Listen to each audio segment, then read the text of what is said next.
Hi, magandang gabi po sa inyong lahat for our third and final reading for today. Tingnan naman po natin kung ano po ang makikita natin sa third and final. Bakit ganito to? Third and final reading po natin sa araw na ito. Yan. Tingnan po natin ha, bakit ayaw sumindi na ating mga kandila.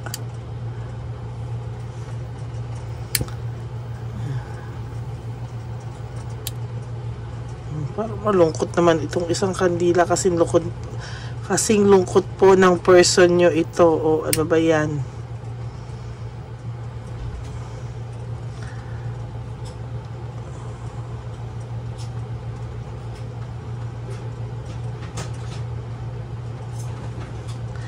Hindi ko po susukuan to hanggang hindi to mag-light ng candle. Yun. Yan, minsan po talaga kailangan hindi lang natin sinusukuan yung mga taong may ganyang no? Talaga ang kailangan minsan nilalaban nyo rin po, no?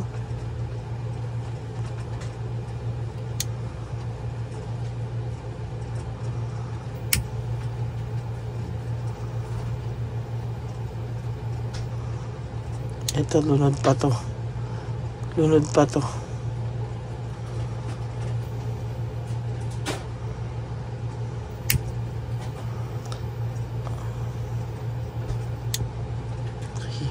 Ayaw niya. Namatay ka ulit.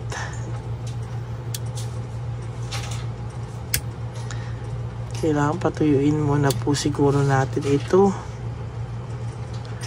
Alam mo, minsan po yung mga ganito para sa akin, may mga senyalis din po yan.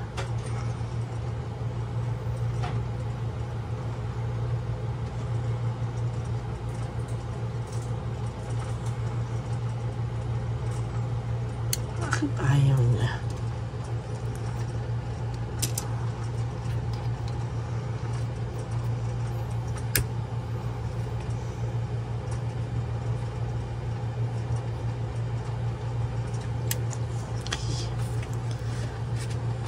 Parang gusto ko po talagang ilaban ito, no? Ito ating mga kandila.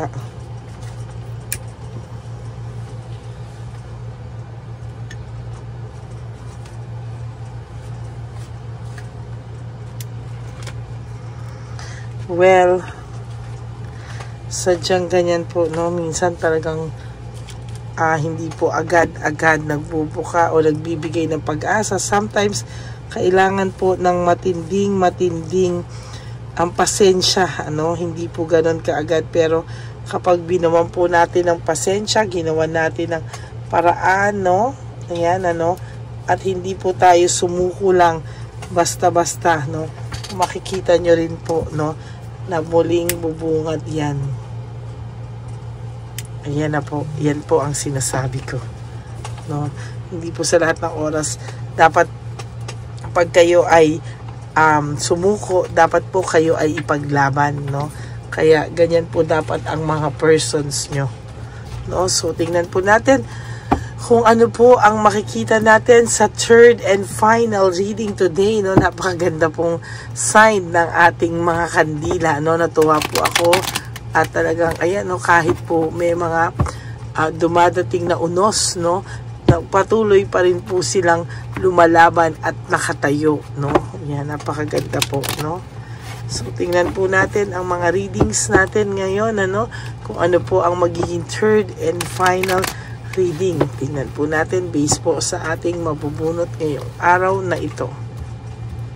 Pili na po tayo ng 10. Huwag niyo pong i-skip to, ha, kasi dito po tayo kumukuha ng ating 4, 5, 6, 7, 8, 9, and 10. Ayan.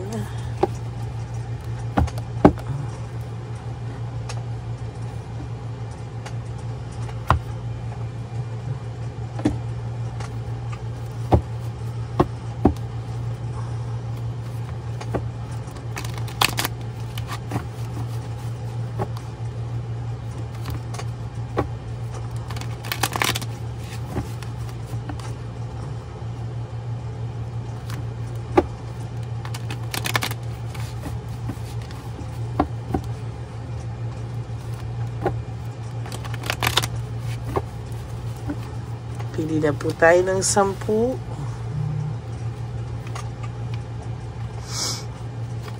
1, 2, 3, 4, 5, 6,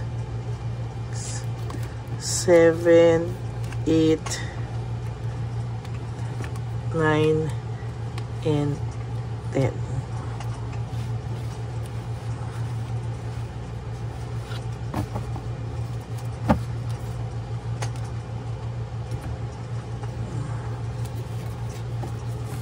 Huwag po kayong maiinip, ha? Everything happens for a reason. Talagang, if there's a, if there's a will, there's a way. Yung patience nyo po ay nasusukat dyan.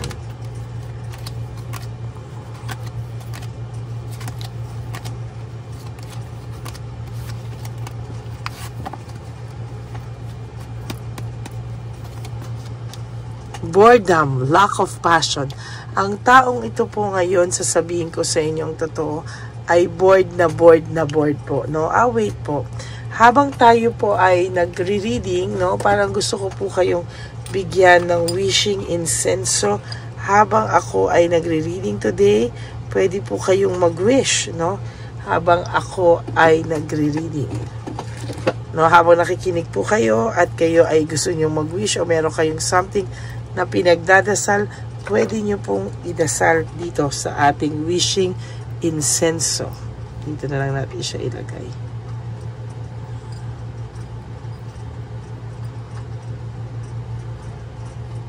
Tama na yata, dito na lang.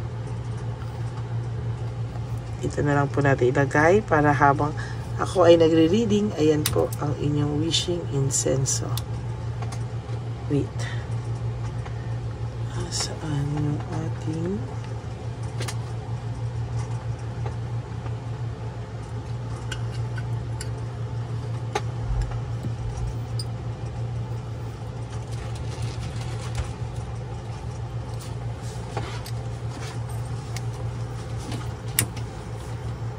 yan po, pwede po kayong mag-wish. Habang ako po ay nagre-reading, pwede po kayong mag-wish sa ating wishing incenso. Yan. Double po yan, ano? Nag-incenso at nakikinig ng reading at the same time. Okay, so may boredom po akong nakikita dito. There's lack of passion. Sa nakikita ko po, medyo magulo po ang kanyang utak to the point na wala na po siyang magawa kung hindi naboboringan na po siya sa sitwasyon niya, sa kanyang pinagdadaanan ngayon. Parang wala pong ka-exciting na magaganap or nagaganap sa buhay niya. Parang siya po ay nakakaramdam ng matinding heartbreak and suffering dahil sa pagbalik po sa kanya ng tadhana, no? Sa nakikita ko rin po sa kanya, confused din siya. Wala siyang right choice. Alam niya po sa sarili niya na hindi po tama ang kanyang ginawa sa iyo. Kaya ngayon po siya po ang binabalikan ng mga sitwasyon na hindi maganda sa buhay niya. Alam niyo po minsan kasi, no, sa sobrang hindi mo alam kung ano na ba yung nagawa mo sa tao kasi makasarili ka lang, ang iniisip mo lang yung sarili mong kapakanan. Yan, dyan po bumabagsak lahat ng hindi magandang nangyayari o mangyayari lalo sa buhay mo. Lalo ka pong mahahabulin or lalo siyang hahabulin ang konsensya niya, no? Sometimes pinipilit niya lang pong lakasan yung loob, yung sarili niya. Pinipilit niya pong ayusin yung mga bagay-bagay sa buhay niya. Pero sad to say, kung kailan po talagang gustong-gusto niya nang kalimutan ka, the more ka po pumapasok sa isipan niya. At talaga pong bisit na bisit po siya sa mga oras na to. Dahil sa mga oras pong ito, hindi po siya nakakatulog, no?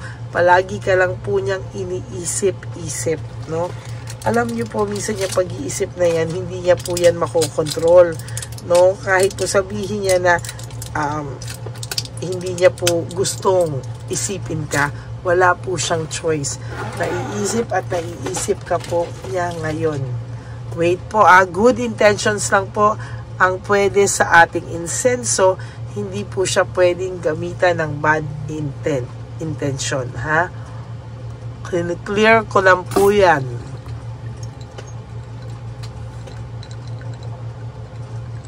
Good intentions lang po, ha? Tandaan nyo yan. False success, leaving behind means kung ang taong ito pilit pinapakita sa iyo na wala ka ng saysay sa buhay niya, na wala na siyang pagmamahal sa iyo, hindi po totoo yan, no? Sadyang pride at kayabangan lang po yan.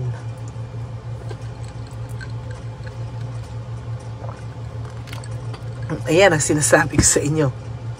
Oh, yan, no? Dalawang cards na pareho ang meaning, na magkaibang itsura ng baraho, o no, isa lang po ang nabunot ko. Nabunot ko po silang pareho at magkatabi pa po. Meaning, false success yung pinapakita niya po talaga sa'yo. Kung pinapakita niya pong wala ka ng kahalaga-halaga sa kanya, at wala ka ng kapakipakinabang sa kanya, at wala na siyang pagmamahal sa'yo, maling-mali ka po sa, kung paniniwalaan mo po ito, maling-mali ka po, no? Hindi po totoo yan.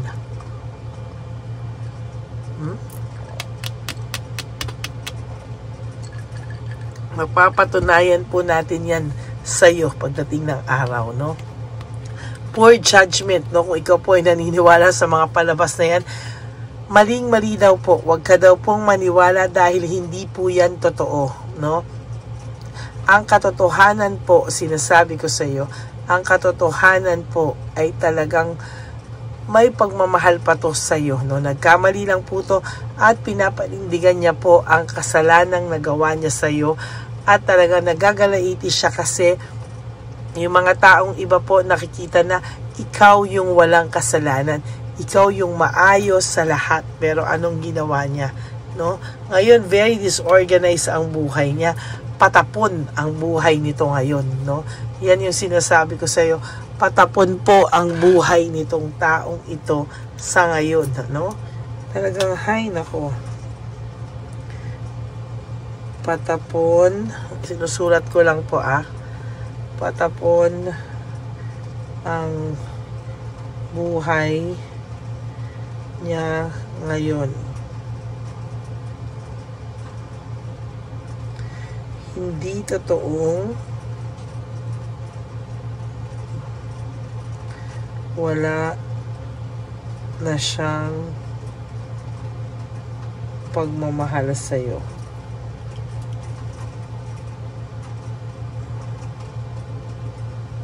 Kahit naghiwalay kayo.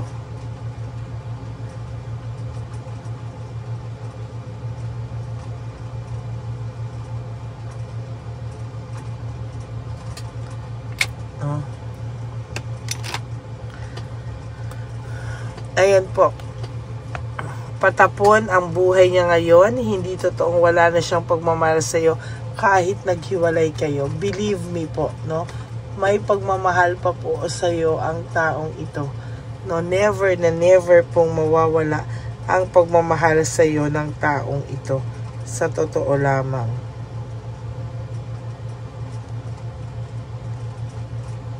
Grabe. Yan, no? Ang tindi, no?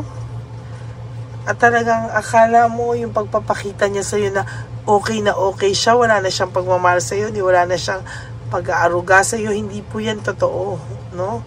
Yan, no? Nagpapanik nga po siya, nagpapanik po siya, inuunahan ka lang po niya kasi kapag dumating yung araw na hindi mo na siya mahal, hindi mo na siya gusto, wala ka ng pakialam sa kanya, at least parang hindi na siya mapapahiya, o yung mukha niya, yung pride niya, yung mukha niya, wala na siyang ikakapahiya pa. Oh, ayan, no?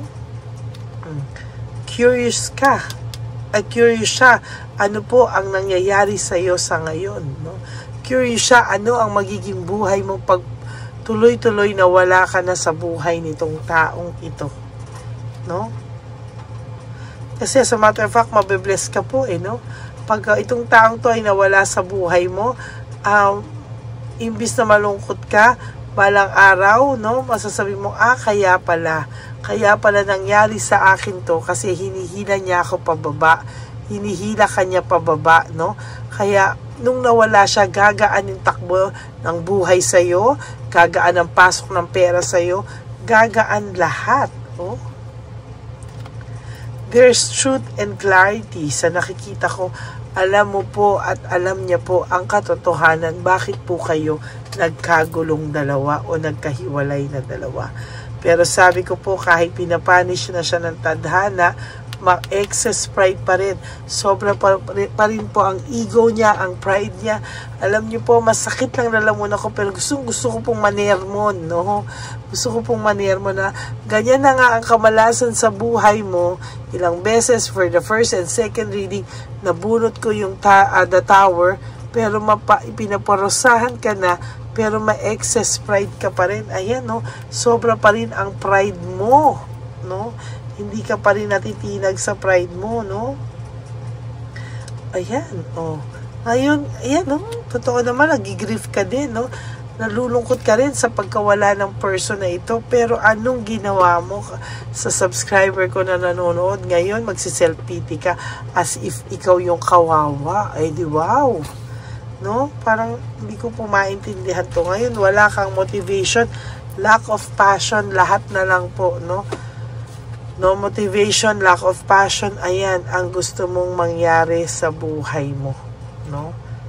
Ayan, no? Well, yan po ang ginawa mo, naging selfish po siya, ngayon nagsiselos po siya at insecure siya kung nakikita niyang maganda ang buhay mo, no?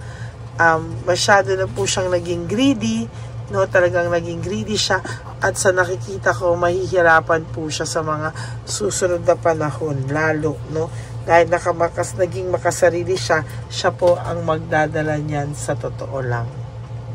Emotionally, o emotional immaturity, no, based sa emotion niya, immature pa rin po ang taong ito. Kapag nakikita kanyang umaayos ang buhay mo, nai-insecure siya, nadi-disappoint siya, diba? Grabing ka-selfish nitong taong to. At sasabihin ko po sa iyo, hindi po niya kaya na mapunta ka sa maganda at maayos na sitwasyon na wala siya. Wini-wish niya po na maging mas ka sa sitwasyon ngayon para pag bumalik siya sa iyo, okay na okay pa din. Ayan, no? Nababurn out po siya sa mga pinataw sa kanyang responsibilidad ng tadhana, no? Dahil po sa panlolokong ganyan, ayan po, siya po ang nagkaroon bigla ng responsibilidad na hindi niya sinasadya, home conflict, lack of support. Wala pong support ngayon yung kanyang kasama. Kung sino man po ang kasama nito, ay wala po, no? Hinahanap-hanap niya po ang pag-aalaga mo, na pag-aalagang ikaw lang ang makakapagbigay at hindi po mabibigay yan ng kahit sino, no? Ikaw po ay nag-iisa, no? Kaya hindi po nito kakayanin pag ikaw na po yung naging malamig sa kanya, ikaw na po yung naging hindi niya po kakayanin pag ikaw na yung umayaw at umiwas sa kanya, at ikaw na totally ang ayaw na makipagrelasyon sa kanya.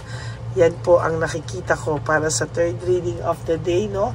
Patapon po yan, no? Unti-unti po sinasawag sa'yo, nagiging patapon po ang buhay niya. At hindi totoong wala na siyang pagmamahal sa'yo. Kahit naghiwalay kayo nito, ginosting ka nito, nag-separation kayo, sinasabi ko po sa'yo na hindi ka po mawawala sa buhay ng taong to. Maiisip at maiisip ka po niya, at talagang totally wala po siyang magagawa kung hindi isipin ka ng isipin. Yun lang po, no? Maraming salamat po sa inyong lahat, and I hope na naka-resonate kayo kahit ako ay ngongongongo pa. And if you do, can you please give me a like and comment down below para naman po sa ating dito sa ating mabasa ko po dito sa ating channel kung ano naman po ang inyong mga thoughts, feelings, no, sa mga readings natin for the day.